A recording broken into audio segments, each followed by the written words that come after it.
안녕하세요. 글꼴입니다. 이번 시간에는 지난 시간에 배웠던 마음체를 문장 연습해 볼 건데요. 앞에서 자음과 모음 그리고 단어 연습이 좀 충분히 연습이 되셨나요? 연습이 되시면 문장 연습도 너무 어렵지 않게 표현하실 수 있을 거예요. 그렇게 될 거라고 기대해 봅니다. 자, 그러면 문장 한번 들어가 보도록 할게요. 첫 번째 문장은 숲에는 지름길이 없다. 숫자가 강조가 돼 있어서요. 저는 자음의 시작 부분에 역입을 좀 하고 들어갔어요.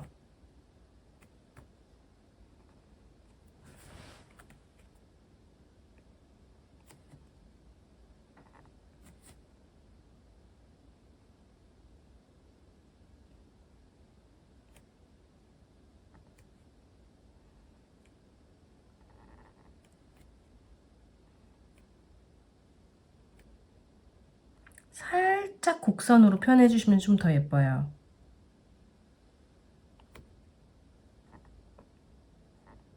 곡선을 준 듯 안 준 듯 해야 되는데 너무 과하게 주시면 조금 변형이 되고요.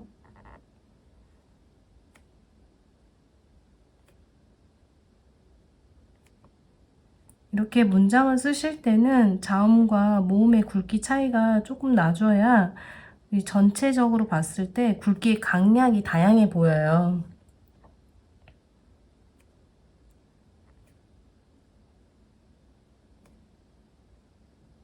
길이도 과감하게 이렇게 길게 포인트 주는 것도 하나씩 넣어주시면 좋고요. 자, 마음체 같은 경우는 덩어리가 잘 안 되면 글씨의 그 덩어리가 참 돋보이게 되어 있어요. 아무래도 이게 퍼즐처럼 끼워 맞춘 게 이 반듯반듯한 서체이다 보니까 잘 보이거든요. 그래서 덩어리를 염두하고 써주셔야 조금 더 예뻐 보일 거예요.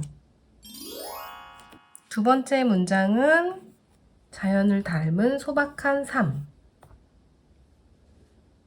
여기서도 자연자를 강조를 하려고 원래는 자음이 여기서 끊기는 길이인데 이걸 포인트로 좀 길게 뻗어준 거고요.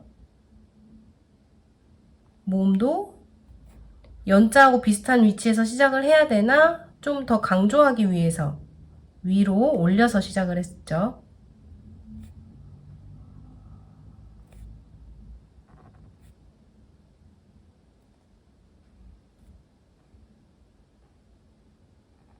이때 자음을 살짝 사선으로 뻗은 것은 너무 아래에 영향을 끼칠 것 같아서 살짝 사선으로 해서 그 길이감을 좀 짧게 주었고요.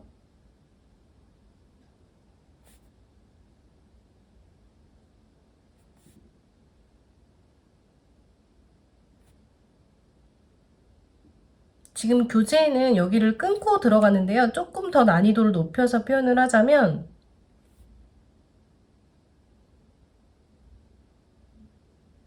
이런 식으로 변형할 수도 있다는 거 참고해 주세요.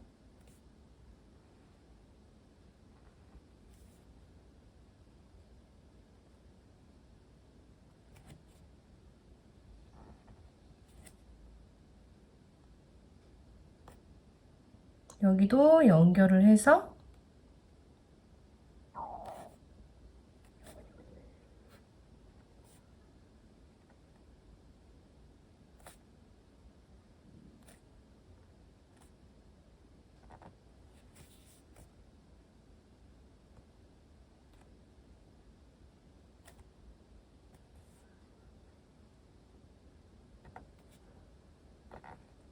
여기에 3자는 강조하기 위해서 자음을 하나는 길게 하나는 납작하게 표현을 해서 좀 단 차이를 두었어요. 근데 이것도 어렵게 표현을 하면 모음부터 자음까지 한 번에 쑥 당겨서 리을자를 연결해주고 이렇게 모음 자음을 쓰고 점을 찍어도 동일한 방법이 되죠. 당신은 참 좋은 사람입니다. 여기서도 당자를 모음을 위에서부터 시작을 해서 신자랑 비슷한 지점에서 시작을 해야 되는데 조금 더 강조하려고 위로 올려놓은 거죠. U자를 쓰듯이 모음에서 이어서 연결해 나가셔도 돼요.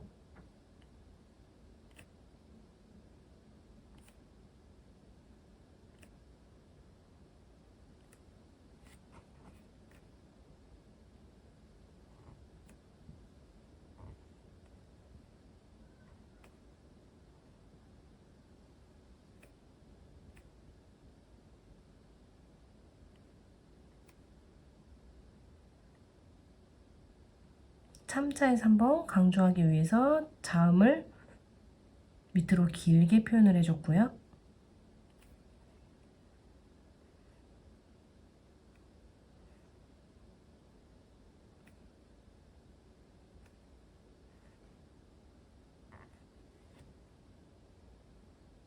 사람도 강조해 주려고 원래 이쯤에서 끝나야 되지만 살짝 길게 표현을 했죠.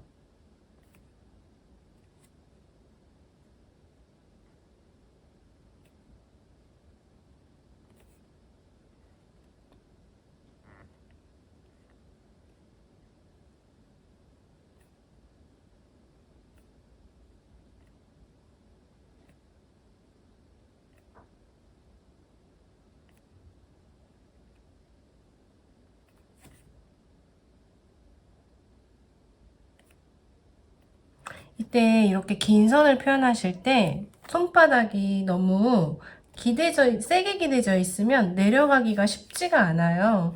그래서 길이가 짧게 끝나는 경우가 있거든요. 그래서 스치듯이 살짝 기대는 힘을 빼고 세로로 쭉 그어주시는 게 긴 선을 그리실 땐 좀 더 편하실 거예요.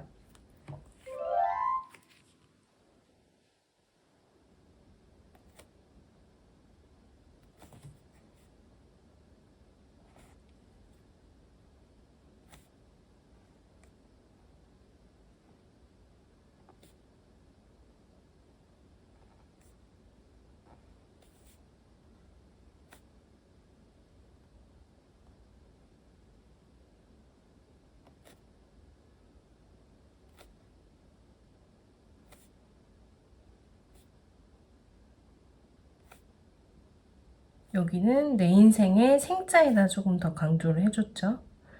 꼭 그 단어를 강조를 해주려고 할 때 두 글자면 두 글자를 다 강조하기보다는 그 글자에서 강조하기 좋은 부분에다가 한 곳만 강조를 하셔도 그 단어가 돋보여요. 그래서 무리하게 강조를 해주는 것보다 한 선 정도만 강조해준다 생각하고 길이를 뻗어주시면 좋아요.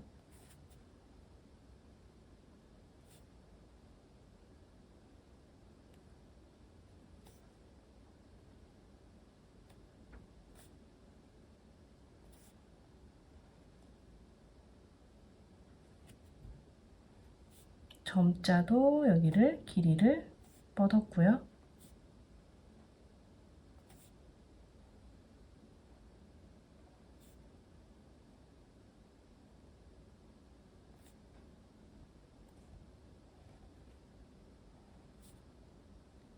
날짜는 제가 여긴 교재는 이렇게 나눠서 썼는데 이렇게 연결해서 보여드릴게요.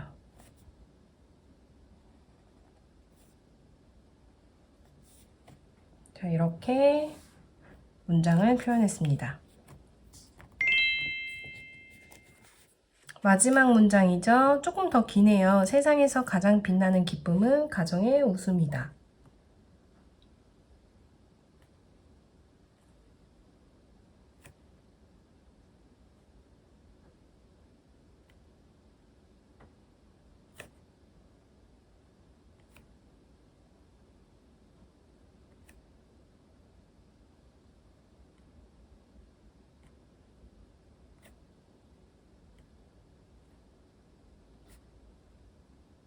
여기서 이 아에서 받침까지 크게 육자를 쓰듯이 한 번에 연결한 게 특징이에요.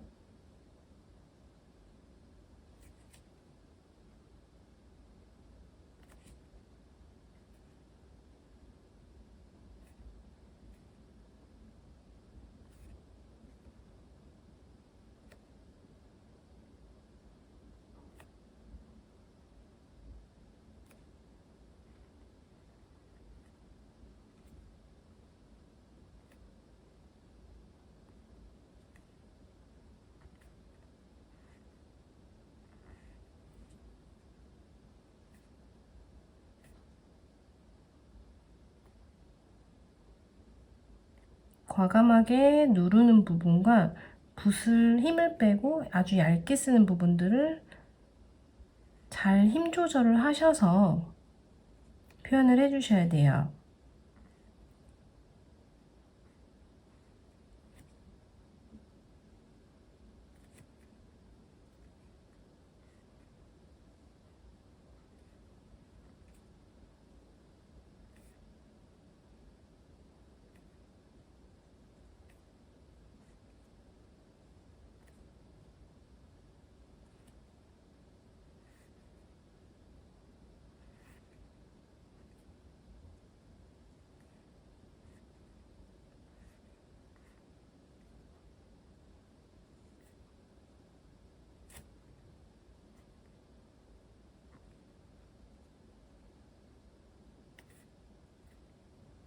자, 이렇게 마지막 문장까지 표현을 했는데요.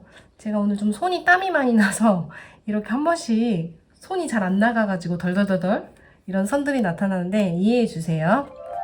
자, 그러면 문장 5문장을 표현을 했는데요. 이 문장을 저는 한 번만 표현을 해서 보여드리지만 배우시는 분들께서는 교재에 보면 여러 번 쓸 수 있도록 가이드가 나와 있잖아요. 그래서 이 여러 번 쓰시고 나서 무지 연습장에다가 이 가이드 없는 상태에서 어느 정도 이해하고 쓰고 계신지 체크도 하실 겸 연습장에다가 꼭 연습을 2-3번 이상 해주시고요. 그리고 나서 이 글씨 자체가 조금 이해가 됐다 하시면 교재 59페이지 하단에 나와 있는 받아쓰기 문장이 있어요. 총 3문장이 있는데요. 이 문장을 교재 뒷면에도 모범 답안이 나와 있지만 보지 마시고 한번 그냥 직접 덩어리를 짜고 그거를 마음체로 표현을 해보세요. 그 다음 장에 나와 있는 받아쓰기 모범 답안을 보면서 내가 어떤 부분이 부족한지 어떤 부분을 잘 이해하고 쓰고 있는지 이런 부분들을 체크할 수 있는 기회가 되었으면 좋겠습니다. 여기까지 쓰고 나서 잠시 영상을 멈추고 앞에 것을 한번 연습을 해보신 후에 뒤에 이어지는 받아쓰기 영상을 봐주시면 좋을 것 같아요.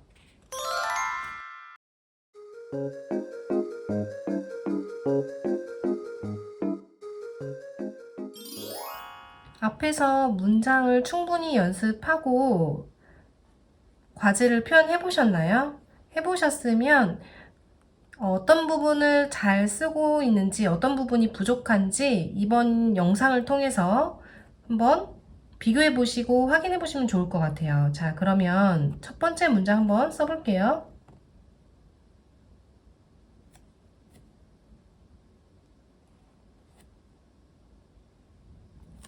우자를 좀 많이 강조했죠, 저는. 똑같은 크기로 우리를 쓰는 것보다 이렇게 높낮이를 주면 조금 더 강조되고 좋고요. 첫 줄만 유일하게 이렇게 높낮이를 강하게 줄 수 있거든요. 위에 글씨가 없기 때문에. 글씨를 잘 쓰는 것도 중요하지만 문장 같은 경우는 덩어리가 아주 큰 몫을 해요. 그래서 덩어리 부분도 같이 고려를 해주시면 좋고요.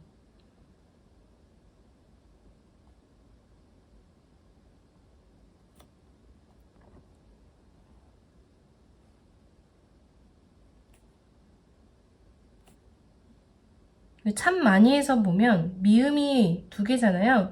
이 2가지의 미음이 받침일 때와 초성일 때 되게 다르죠. 그래서 항상 이 비율, 자음의 비율도 어느 위치에 어떤 형태로 들어갔을 때 자연스러운지는 경험을 통해서 조금 더 자연스럽게 표현되는 것 같아요.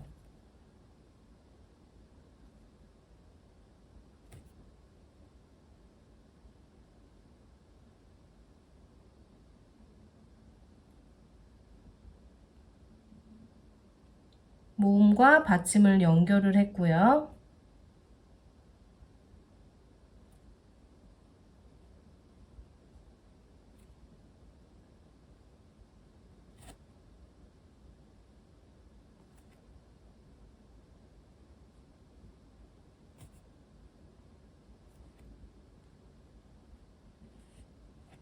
자, 이렇게 해서 첫 번째 문장이 마무리되었습니다. 자, 두 번째 문장 한번 들어가 볼게요.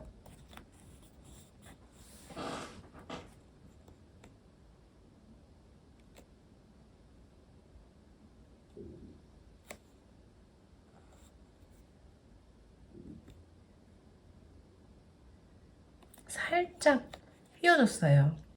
그리고 축하라는 단어를 강조하기 위해서 자음을 길게 받침을 뻗었고요. 여기서는 감사를 길게 뻗어서 축하, 감사를 조금 더 다른 단어들에 비해 강조를 해줬죠.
자, 마지막 문장 보여드릴게요.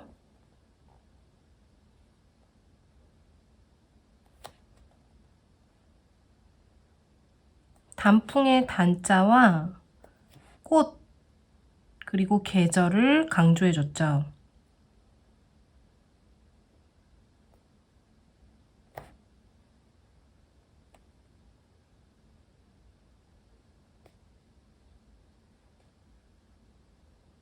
단자를 조금 길이를 길게 줬고요. 꽃자는 꽃 하나를 좀 화려하게 표현을 했어요. 자음을 보통 이제 뒤를 길게 많이 하는데 앞부분의 공간을 활용하기 위해서 앞자음을 크게 줬고요. 여기서 좀 예외인데 이 자음을 원래 직선으로 우리가 표현을 하죠. 근데 얘를 많이 굴려서 꽃 모양 느낌처럼 살짝 굴리듯이 표현을 해줬고요.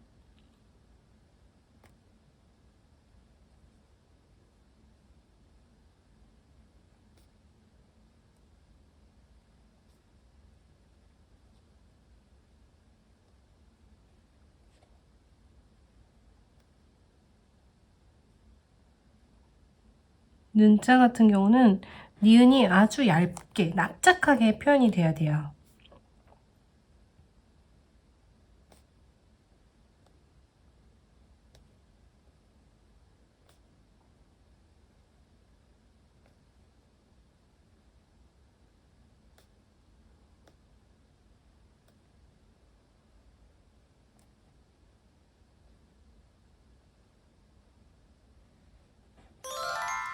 자, 이렇게 해서 단자, 꽃자, 계절자를 조금 더 길이를 뻗어서 강조를 해줬습니다. 자, 이렇게 과제 모범 답안까지 제가 보여드렸어요. 이번 시간 과제는요, 앞에 문장 5개와 이 과제를 충분히 교재에도 연습을 해주시고 연습장에도 연습하셔서 그 과정샷을 사진으로 3컷 이상 찍어서 업로드 해주시면 되고요. 다음 시간에 우리 소품 만들기로 또 찾아뵐게요. 안녕. 그리고 저희 글꼴 아카데미에서는 무료 동영상 강의와 함께 회원님들과 서로 소통하고 격려와 칭찬 속에서 용기와 함께 진행될 수 있도록 과제를 저희가 운영하고 있는 네이버 카페 게시판에 올려서 함께하는 강의로 진행하고 있습니다. 완성된 과제에 과제 완료 스탬프도 함께 찍어드리니 스탬프를 채우는 즐거움도 느껴보세요. 그럼 저는 이만 다음 강의로 인사드리겠습니다. 안녕!